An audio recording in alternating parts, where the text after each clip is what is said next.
Assalamualaikum warahmatullahi wabarakatuh. Jumpa lagi di channel Apis dan Papa.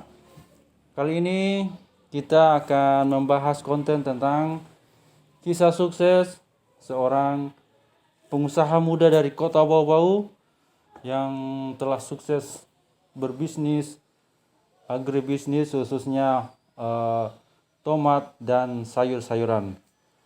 Siapakah beliau? Nanti nonton sampai selesai channel ini, konten ini. Dan bagi Anda yang baru saja menemukan channel kami, jangan lupa di subscribe, like dan komen. Bagi Anda yang telah lama menonton channel Apis dan Papa ini, tetap beri dukungan kepada kami untuk like ataupun berkomentar dan share atau membagikan konten-konten kami ini. Semoga bisa bermanfaat dan bisa menjadikan kami semakin bersemangat untuk membuat konten-konten berikutnya. Eyes in the sky, gazing far into the night. Mau belanja gak pakai ribet? Belanja di Al-Rajimart aja. Murah, berkualitas, dan tentunya bebas ongkir.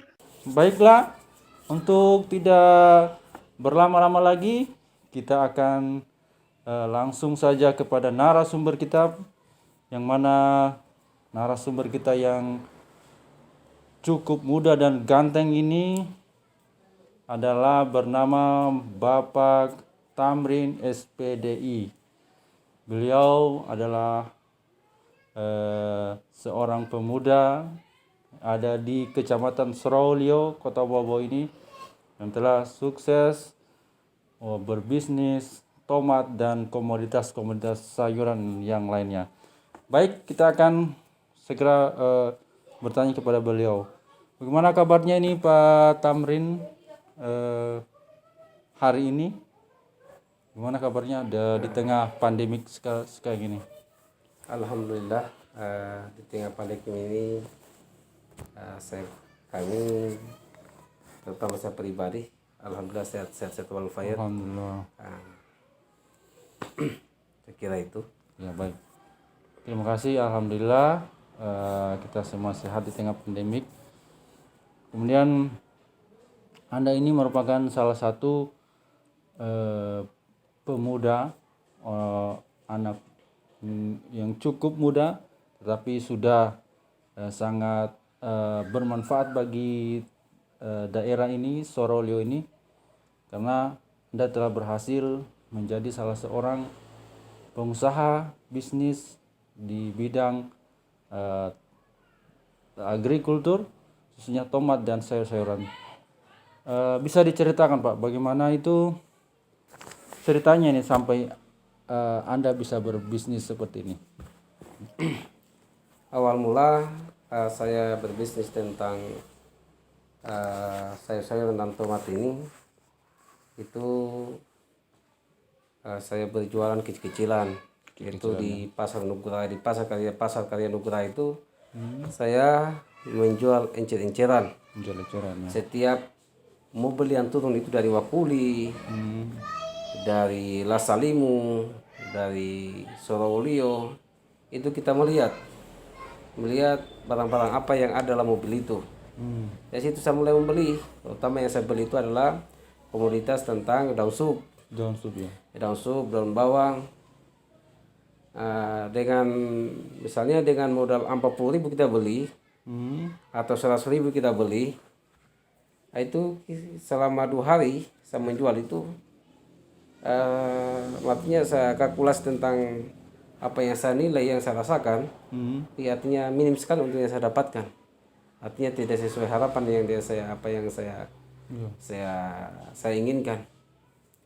Jadi dengan itulah awal mulanya saya berbisnis menyangkut tentang pembuatan sayuran ini. Karena dengan adanya itu tadi minim sekali apa yang saya anukan, yang saya rasakan, yang didapat. Ya. Jadi sudah dengan pengalaman itu dan saya mengamati yang tentang beberapa hari tidak ada hasil yang saya dapatkan tidak sesuai, kira-kira apa lagi yang saya inginkan ini yang saya usahakan. Jadi situ saya melihat di potensi daerah saya, terutama di Kecamatan Sorowali, khususnya Kelurahan Kaisa Baru itu, boleh dikatakan banyak sekali yang penanam-penanam, yaitu petani-petani sayur-sayuran, petani tomat dan lain sebagainya. Nah, jadi dengan adanya potensi itu, kebetulan ada juga saya punya rekan sebaya saya, teman sekolah saya mulai membeli dia punya hasil kebun, terutama ini tadi daun bawang. Jadi pembelinya itu dari teman tadi itu ya? Dari teman tadi itu awal mulanya saya beli, artinya kecil-kecilan dengan modal juga yang kecil-kecilan itu berarti modal juga tidak terlalu besar. Mungkin kita pergunakan modal itu ya 1 juta sampai 2 juta itu yang kita belanjakan, yang kita pergunakan itu modal.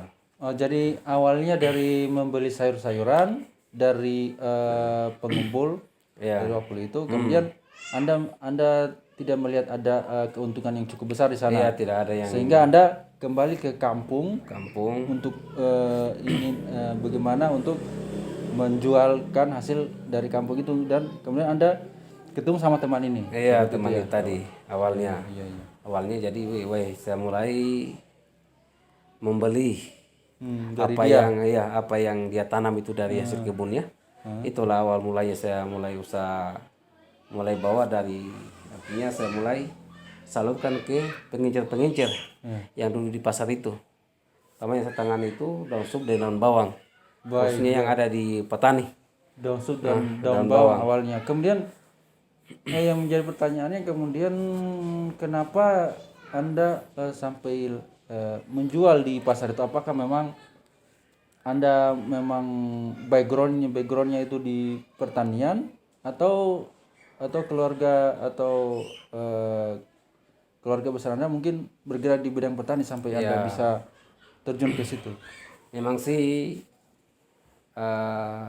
saya juga tumbuh di keluarga petani. Jadi memang setiap orang tua mereka menanam, ada hasil yang mereka panen, ujung-ujung kan mereka bawa ke pasar untuk mereka jual, untuk dijadikan uang untuk memenuhi kebutuhannya. Jadi dengan adanya itu saya mengamati, kemudian saya punya orang tua, saya punya mama itu selalu pergi setiap subuh, mereka juga pergi berjualan. Saya juga selalu saya ikut, saya membantu dia. Jadi untuk tentang di pasar itu saya tidak lagi asing, tidak lagi buta, artinya sudah terbiasa, sudah mulai mengerti bagaimana kita kondisi pasar, jual beli ini, bagaimana kita ada yang menjual, kemudian ada yang menjual, kemudian ada yang pembeli. Itu saat-saat itu kita yang transaksi itu ya subuh sampai jam-jam 8 selesai itu pasar Kering Kota, itu pasar paginya. Itu kita pulang. Itu adalah tentang asal mula kita tentang artinya sudah ada pengalaman dari situ tadi. Iya. Kemudian sebelumnya itu apakah Anda langsung terjun ke situ dunia, atau mungkin ada pekerjaan lainnya di sebelum menjadi bisnis di sayur-sayuran ini? Kalau tentang pekerjaan yang lainnya sih ada. Karena sebelum kita ini kan namanya kita magang di instansi seperti sekolah ini kan hasil juga tidak sesuai dia. Dengan ada yang tidak sesuai itu otomatis kita banting setir. Banting setir itu ya mau dan tidak mau. Apa sih yang memicu kita untuk mendapatkan hasil yang lebih baik, yang lebih maksimal kita punya, supaya kita ekonomi juga itu sama dengan orang lain. Artinya kita melihat contoh yang saya inisiatif saya itu ingin sekali, saya mau ingin berbisnis, yaitu tentang saya mengamati tadi ini tentang apa yang saya ingin, potensi saya lihat dulu, saya punya lingkungan, potensi apa yang saya mau ambil. Itu yang memacu saya untuk bagaimana untuk saya giat saya bekerja. Itu tadi. Kemudian pertanyaan selanjutnya itu komoditas apa yang diperdagangkan, perjualbelikan awalnya sampai dan sekarang ini? Awalnya tadi itu saya bisa jelaskan, saya beli yang kecil-kecilan tadi tidak sesuai dengan apa yang kita hasilnya juga kurang. Daun sup Jadi tadi awalnya. daun supnya, daun bawang itu tidak sesuai ya. Artinya bisa juga untuk kita memang ada hasil tapi tidak sesuai dengan harapan. Nah, artinya kalau hanya boleh dikatakan itu hanya pas-pasan lah. Namanya kita berjual apa segala kan dibutuhkan dengan kesabaran, ketekunan, kedisiplinan. Memang kita sudah lakukan, tapi untuk kita mencari Tidak ada hasil yang lebih baik itu ya artinya masih kurang lah kita anggap. Ya. Nah, dengan itu saya melihat, wih, kenapa itu dalam setiap turun mobil yang dari Wakuli itu dia satu mobil itu bisa habis. Secepat itu dia datang tiba-tiba langsung habis. Orang rebutan langsung beli ambil satu keranjang, wah, habis satu kali saya melihat. Nah, itu. Jadi yang sebelumnya saya menjual ini sama semenceran, saya jual hanya tomat misal 20 kilo tidak habis dalam sehari. Kemudian juga daun sup saya jual ini susah sekali lakunya itu. Jadi komunitasnya itu yang awalnya daun sup, kemudian setelah itu Nah, artinya menjual eceran dengan kita menyalurkan itu barang itu berbeda. Artinya sistem agen. ya. Nah, kalau kita sistem agen kan kita punya pelanggan juga di pasar. Tapi sistem agen tetapi barangnya apa ini yang dijual? Ah, itu Mi yang saya berpikir. Pertamanya awalnya yang awal itu habis tadi daun sup kan tadi daun sup. Setelah itu daun sup, daun bawang, yang penting kita sudah ada punya pelanggan, mereka dibutuhkan. Nah, itu memang hasilnya tidak seberapa maksimal. ya. Yang jadi potensi yang anu ini adalah saya melihat tentang komoditas tentang tomat. Tomat ini padahal menjanjikan dia. Dengan menjanjikan tomat ini kan kita ambil misalnya sampai ratusan kilo, juga lumayan hasilnya. Nah, kalau hanya seperti daun bawang itu kan paling 10 kilo sudah banyak. Yang dibutuhkan juga kurang. Tapi kalau seperti komoditas tomat ini, yang dihasilkan juga di petani itu luar biasa. Sampai ton-ton bisa dia 500 kilo, 600, 1 ton bahkan. Jadi tinggal kita perhitungkan. Kalau kita kali misalnya kita dapat keuntungan 1.000, itu lumayan juga di hasilnya. Ya, baik. Jadi di awalnya daun bawang dan sup. Kemudian setelah Anda melihat potensi, ternyata yang banyak dibutuhkan pasar ini adalah tomat dan petani tomat itu banyak di sekitar Anda beralih ke tomat. Iya. Artinya begini, bukan kita kalau namanya di pasar itu kan barang apa saja, tapi kali potensi kita punya daerah itu adalah tentang apa ya, itu tentang tomat. Yang banyak menanam. Jadi inisiatif saya itu tomat saja paling menjanjikan untuk kita usaha ini. Menjanjikan. Awal itu awal mulanya itu ya kita masih menggunakan motor, mungkin kita hadapi tomat itu awalnya tomat itu berapa kilo itu? Kan tadinya Anda menjadi penjual. Kemudian setelah jadi sistem distribusi. Ya. Nah, distribusi itu kan bisa dikatakan berapa seperti kilo pertama awalnya kan yang kita bawa itu mungkin 40 kilo. Kita mulai menawarkan mau ke tomat. Ada kita punya konsumen kita kita tanya, kalau mereka setuju, kita pilihkan tomatnya, mereka deal, kita bawakan. Nah, kita sudah dapat pelanggan. Kita dapat pelanggan 10 orang, berarti sudah 10 keranjang atau 400 kilo yang mereka butuhkan. 2 orang saja kita dapatkan sudah 80. Kalau satu keranjangnya itu di 40 kilo. Biasa mereka ambil dalam satu konsumen. Keranjangnya. Jadi awalnya Anda menjadi agen distributor itu ambil satu keranjang. Nah, satu keranjang. Terus bawa ke pasar. Kita salurkan kepada penjual. Yang tak ada di sana juga. Karena kita sebagai penyalur. Nah, penyalur dari kebun ke pasar. Satu keranjang itu habis.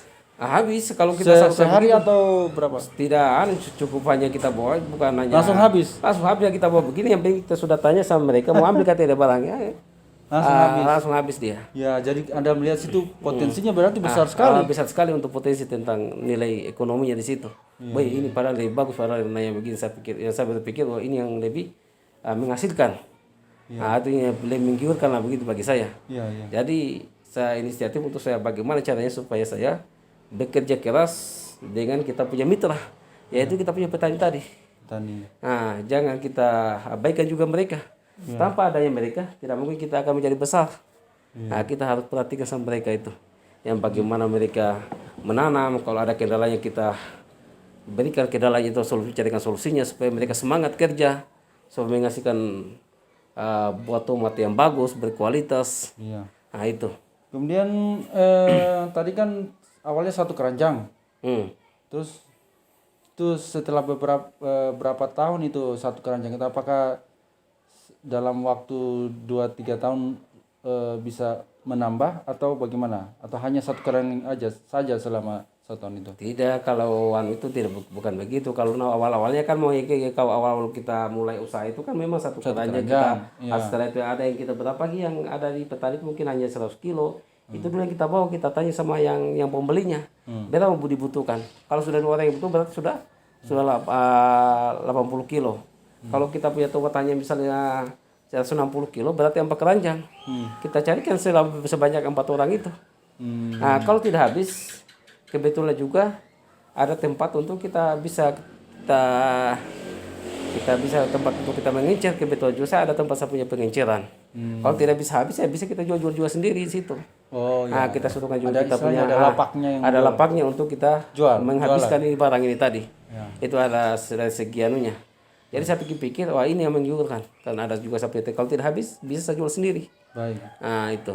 Jadi kalau tadi kan awalnya 1 keranjang saja. 1-2 keranjang Satu keranjang. Untuk sampai yang saat ini berapa keranjang itu untuk penjualan tomat ini? Kalau saat ini alhamdulillah bukan lagi kita berbicara 1-2 keranjang, artinya sekarang ini kan semakin banyak kita punya mitra tadi petirdian itu yang menanam itu berarti kapasitasnya semakin banyak. Iya. Yang kita hadapi kalau bersamaan mereka panen itu luar biasa bang, kita bukan sedikit sampai 5 ton mungkin 3 ton 2 ton Per hari? iya bahkan sampai itu 2 ton 2 ton per hari sekarang biasanya rata-ratanya? kalau itu musim-musimnya tomat Musim tomat 2 ton per hari? iya 2 ton itu bisa 1 ton lebih. Itu musim tomat, itu musim panas dia kemarau. Itu luar biasa situasinya. Dan kita kewalahan juga. Kita memasarkan. Disitulah letih-letihnya kita kerja situ. Namanya kita kerja betul dia. Baik. Nah, bagaimana kita menyalurkan, bagaimana kita melayani kita punya mitra ini tadi, yaitu kita punya petani, kita layani mereka supaya barang mereka tidak ada yang terbengkalai di lahan. Bahkan kalau murah itu kan ada kali orang tidak diambil. Iya. Tidak diambil berarti mereka kalau tidak diambil kan unsurnya di mereka kekecewaan. Iya. Nah, kekecewaan kalau tidak diambil barangnya. Sebaliknya kalau kita layani baik-baik, kita habiskan, alhamdulillah juga mereka dari keikhlasannya mereka, kita didoakan, alhamdulillah bisa juga tersalurkan itu yang barang-barang yang mereka terjual semua. Artinya namanya kita dagangkan pasti di situ ada untung rugi dia. Nah, kalau ruginya itu mungkin barang rusak. Kita sudah di lembar rusak, secara otomatis kita rugi. Atau tiba-tiba harga di pasar sekian begini kita sudah tahu, kita pembelian sekian begini di petani, tiba-tiba tomat dari luar datang, itu dari Makassar, itu banyak. Dengan banyaknya itu bisa-bisa juga kita rugi. Karena mereka sudah masuk duluan, kita terlambat masuk. Kita jual kemana? Mau dan tidak mau. Harga barang kita misalnya 10.000, bisa-bisa kita jual 8.000 atau 9.000. Nah, untuk bisa tersalurkan dari tomat-tomat yang kita bawain. Baik. Artis itulah tempat-tempat namanya kita kerugian. Baik. Kemudian selanjutnya kan tadi dari 1 keranjang itu sekarang sudah 1-2 ton per harinya. Nah, itu kalau musim-musim dia musimnya tomat. Musim tomat. Musim kemarau dia. Kemudian kalau di luar musim tomat? Di luar musim, bukan musim tomat, artinya murahnya tomat lah itu. Bulan-bulan 9 sampai 10 biasanya itu atau 8 sampai 2 ton. Iya 1-2 ton. Tapi kalau musim-musim yang lain alhamdulillah bisa kita atasi. Karena tomat itu tidak seberapa banyak karena ada faktor hujan. Ada faktor hujan kan tomat itu bisa pertumbuhannya lambat. Kemudian juga ada yang gugur, ada yang apa, artinya buahnya kurang banyak. Iya. Jadi setiap kita mengambilnya itu mungkin hanya 600 kilo, 300 kilo, bahkan sampai 200 kilo dalam seorang atau lebih 100 yang kita ambil dalam satu kebun itu. Artinya minim dia, tidak terlalu banyak dia. Kemudian dari 1 keranjang tadi menjadi 1 sampai 2 ton kalau musim tomat itu. Bagaimana itu titik tolaknya tuh sampai kan dari 1 keranjang itu kemudian sekian bulan kemudian jadi 2 keranjang katakan seperti itu. Kemudian 3 bulan kemudian bertambah lagi kan tidak dalam waktu singkat itu menjadi 1 ton tadi. Oh iya memang itu jelas. Memang karena awal mulanya kita usaha ini kan pertama kan dari kekecilan tadi mungkin kita masih menggunakan motor, dari daya angkutnya juga kecil. Mungkin hanya 4 keranjang kita mampu dalam sehari. Dan sekarang alhamdulillah dan kita bisa mengkredit mobil. Ada alhamdulillah muatannya besar dia. Ya. Dengan Jadi titik bangkitnya itu naiknya itu bisnis ini yaitu ketika ada mobil itu ya. ada mobil. Karena dia dengan mobil kapasitasnya besar angkutannya, berarti pendapatan juga dia besar. Artinya bukan juga katakan besar apa, tapi sesuai dengan apa yang dimuat mobil. Kalau motor juga kan sesuai juga muatannya motor. Iya betul. Nah, tapi kalau muatannya mobil juga sesuai dengan muatannya mobil yang apa yang kita hasilkan. Nah itu, ya itulah awal mulanya tadi itu. Itu ada perbedaan. Jadi titik baliknya itu ketika dari motor tadi menjadi mobil, Mobil. sehingga semakin naik apa yang dihasilkan tadi Iya, dari jelas. satu keranjang kemudian. Di kemudian faktor apakah gimana faktor modalnya kan itu kan kalau dari pertama itu kan otomatis membutuhkan modal yang besar juga. Iya. Modalnya itu bagaimana itu bisa Itu tadi apakah ditabung dari yang sedikit-sedikit tadi ataukah ambil ke pihak lain untuk modal atau bantuan atau bagaimana? modal. Iya. Kalau modal menyangkut tentang modal itu memang awal mulanya kan 1-2 juta. Jadi untuk kita namanya mencicil mobil atau kita kredit mobil itu kebetulan ada saya punya aset juga sedikit yaitu tentang sapi, saya punya ternak. Saya jual semua itu saya punya ternak. Nah, itulah awal modal saya sampai modal untuk mengkredit mobil. Sampai kita kreditkan uang mukanya kurang mungkin 30 juta baru bisa keluar itu itulah modalnya. Setelah itu tadi yang motor ini hasilnya motor ini tadi saya bisa untuk perputaran uang modal saya itu untuk membeli barang-barang yang untuk bisa satu mobil itu tadi. Artinya ada saya punya modal lah untuk perputaran ekonomi berikutnya. Itu. Itu. Jadi titik tolaknya itu adalah ketika Anda sudah mempunyai mobil dan menjual aset-aset untuk bisa membeli mobil dan menambah modal. Itu tadi. Setelah itu langsung penjualan semakin meningkat. Alhamdulillah. Artinya apa yang kita usahakan, apa yang dihasilkan oleh kita punya mitra ini tadi yaitu tentang petani yang menanam ini bisa kita salurkan barang-barangnya apa yang mereka punya. Alhamdulillah kita bisa salurkan. Iya di pasar-pasar baik di Nugraha maupun di Wameo dan pasar-pasar yang lain. Baik. Ya, berbicara pasar ini, pasar yang Anda ini sekarang di mana saja nih pasar yang Anda distribusikan? Distribusinya itu bisa kita terutama pasar yang dua ini tadi, pasar untuk di Kota Bobokan yang terbesar adalah pasar Nugraha dengan Wameo. Wameo. Tapi yang kalau yang kapasitas besarnya itu ya Wameo. Tapi kalau untuk saya itu selalu di pangkalan saya itu di Nugraha. Tapi kalau untuk penyaluran barang terutama tomat dan sayur-sayur yang lain ini ada beberapa pulauan juga. Ada juga pulau yang lainnya. Oh, di mana saja? Ada di Kabaena. Kabaena juga ya. Ada di Talaga. Talaga. Ada di Binongko. Bahkan ada juga di Kalibudupa. Ada juga permintaan wanci itu memang ada kita kenal juga peda-pedangan dari wanci. Bisa juga mungkin ada yang minta 1-2 kali, ada juga minta dari Kepulauan Wanci. Tapi yang umumnya ini yang ini tadi. Kemudian ada daerah yang lain tetangga, yaitu ada baik kabupaten, ada yang dari Pasar Bajonya, bahkan ada juga yang dari Kabupaten Muna juga, bagian Lombe sana kita salurkan, kita pasarkan, ada di situ permintaan. Nah, ya artinya kita berjualan ini harus kita punya mitra, koneksi, jaringan. Kalau tidak ada tanpa ada mitra kita punya koneksi, berarti ada barang banyak kita kemanakan. Ya betul.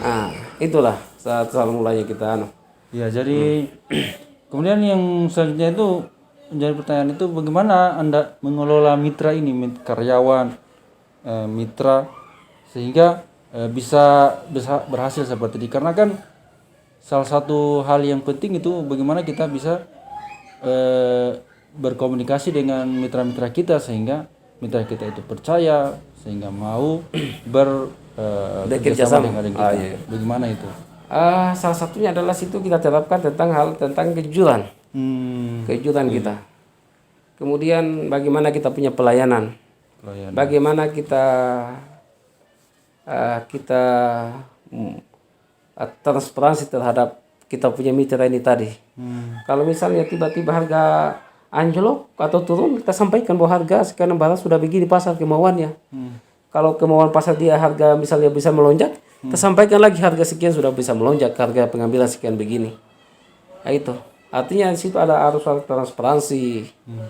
Jadi bagaimana juga mereka supaya meningkatkan juga ekonominya bagi yang mitra yang penanam ini. Jangan hanya kita mengambil barang itu, jangan kita sesuaikan dengan kondisi pasar itu. Betul. Kita sesuaikan dengan kemauan pasar.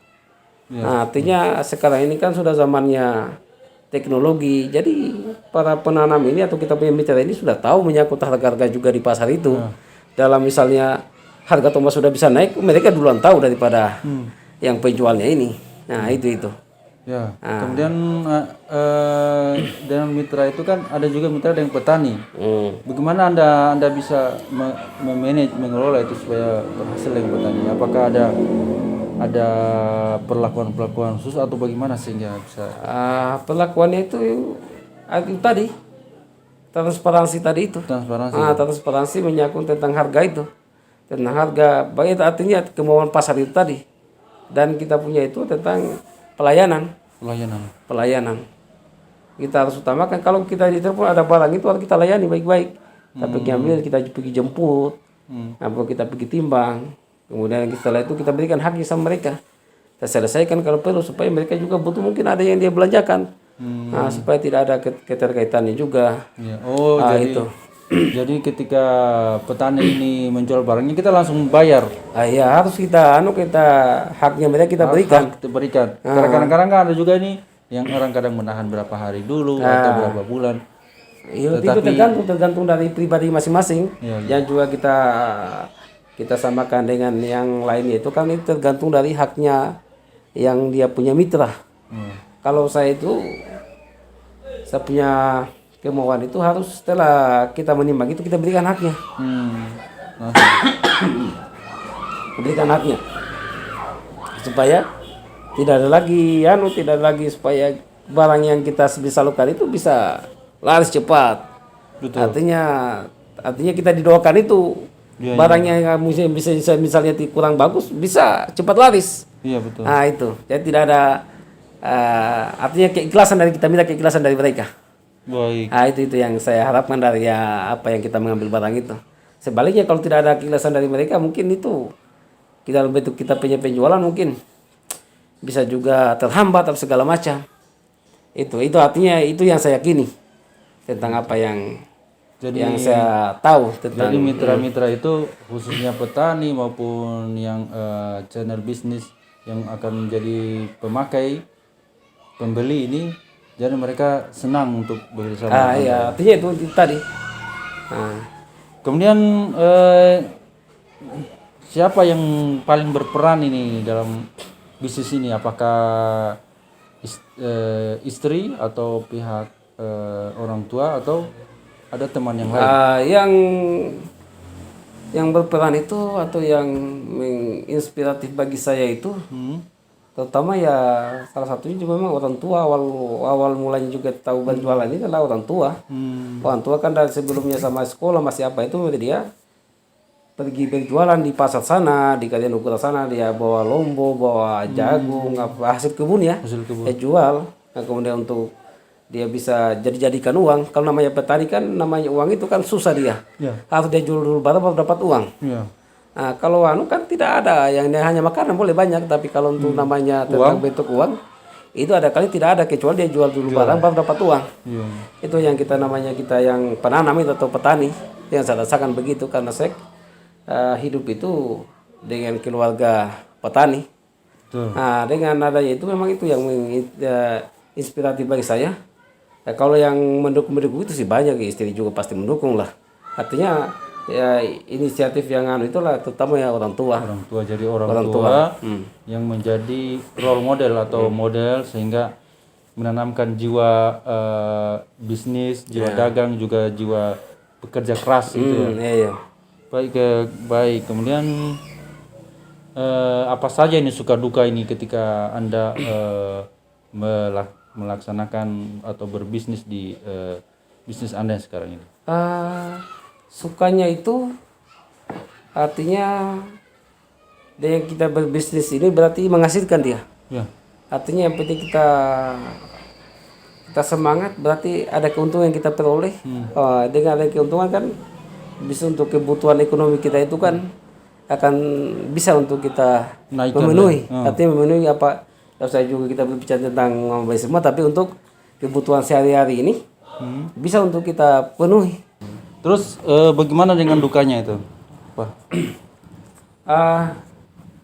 Berbicara tentang dukanya ini, dukanya tentang kita berjual sayur-sayuran ini dan tomat ini dia setiap hari.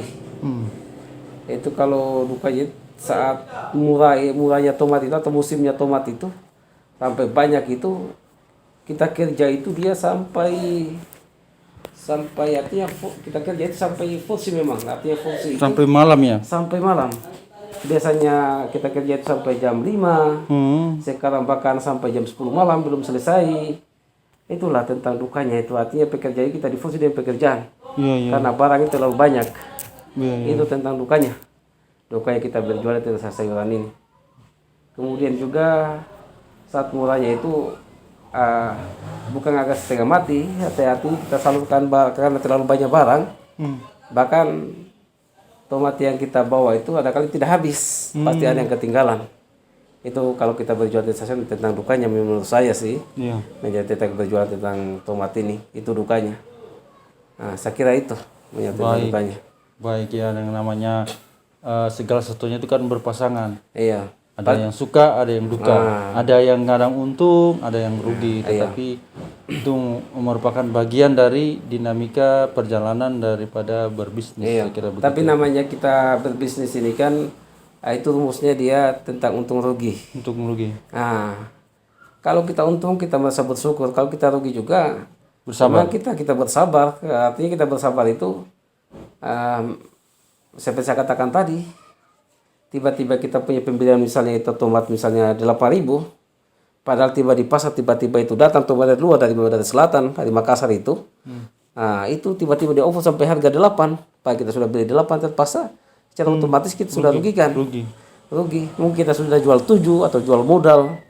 Nah, artinya kita rugikan itu kecapean, nah, tenaga tidak kembali, tidak ada hasil. Bahkan dia bisa miring juga kita apa yang kita jual itu. Betul. Namanya kita menjual kan pasti ada untung rugi di situ. Betul. Tidak mungkin juga kita untung selama-lamanya, pasti ada Ruginya nilai ruginya juga. Itu tentang kita berjualan. Jadi setiap yang kalau yang ingin menjual itu harus pikirkan memang untung rugi. Jangan hanya katanya penjual yang menjual itu katanya enak-enak saja katanya mereka menjual tanpa Ada tidak, kerugian. pasti namanya seperti yang saya katakan tadi, ada suka dan duka. Ada suka dan duka. Nah, saya kira itu. Betul sekali. Kemudian yang terakhir ini, karena Anda ini merupakan sosok pengusaha muda yang cukup sukses ini, apa pesan Anda untuk teman-teman yang pemirsa channel YouTube ini, Afis dan Papa ini, pesan untuk teman-teman yang saat ini sedang ingin berbisnis, ataupun apa tips-tips untuk mereka sehingga mereka bisa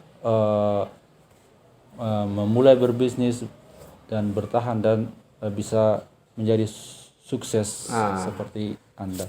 Tipsnya itu salah satunya adalah kita harus punya jiwa kerja keras, kedisiplinan, ketekunan dan keuletan. Itu tipsnya dulu. Jangan tidak mudah kita pantang menyerah dalam kita menjalankan suatu pekerjaan. Artinya ada salah satunya tadi itu kerja keras kan, kita tidak pantang lelah segala macam. Harus kita bisa usahakan bagaimana kita bisa menyelesaikan di pekerjaan itu. Nah, kemudian itu dibutuhkan dengan kejujuran. Artinya kejujuran. Nah, sebagaimana dibilang itu kan, kalau kejujuran untuk itu para pemula atau yang ingin mengikuti tentang usaha ini, itu tadi saya kita faktor-faktor yang perlu yang diutamakan itu tadi. Ya, tentang sebab kemudian harus dia punya mitra juga. Mitra baik itu di pasar maupun yang kita punya mitra yang petani, harus itu. Jadi tidak bisa kita sukses sendiri tanpa ada mereka yang memperhatikan mitra ini. Iya, tanpa ada mereka bagaimana kita suatu besar, tapi apa yang kita mau ambil kalau tanpa ada mereka. Tidak mungkin kita bikin sendiri baru kita jual sendiri, kan tidak mungkin. Ya, setidaknya harus ada mereka. Bisa juga begitu, yang penting kita sebagai pengusaha yang lain, kita suruhkan karya untuk mereka menanam, kita yang ambil hasilnya, bisa juga begitu, tergantung dari pribadi masing-masing. Iya. Apa yang kalau mereka pemula bagaimana manage atau cara kerjanya mereka, kan masing-masing punya cara kerja. Tapi kalau untuk tips saya kira itu tadi yang saya perlu sampaikan. Iya. Ya, jadi saya ini tadi saya rangkum tadi bahwa yang pertama kerja keras, yang kemudian yang kedua itu harus pantang menyerah. Jangan hanya sekali kita mencoba gagal, terus tidak mau gagal lagi. Iya. Nah, jangan seperti itu. Dan yang ketiga adalah bagaimana kita bisa mencari mitra yang sesuai dan bagaimana berkomunikasi dengan mitra itu sehingga dia bisa mempercayai kita dan bisa mau untuk menjadi bagian dari kesuksesan kita. Jadi bukan hanya kita yang sukses, tetapi sama-sama sukses seperti itu ya. Baik, terima kasih ini Pak Tamrin sudah mau berbincang di channel saya di tengah kesibukannya ini. Karena saya lihat ini ada barang yang datang, ada barang yang masuk, ada permintaan. Di tengah kesibukannya itu mau berbagi di channel Afis dan Papa ini untuk bagaimana menginspirasi orang lain, teman-teman yang lain untuk bisa sukses lagi. Kemudian semoga bisnisnya Pak Tamrin ini semakin sukses, lancar, semakin sukses, dan keluarga juga sehat-sehat dan berbahagia.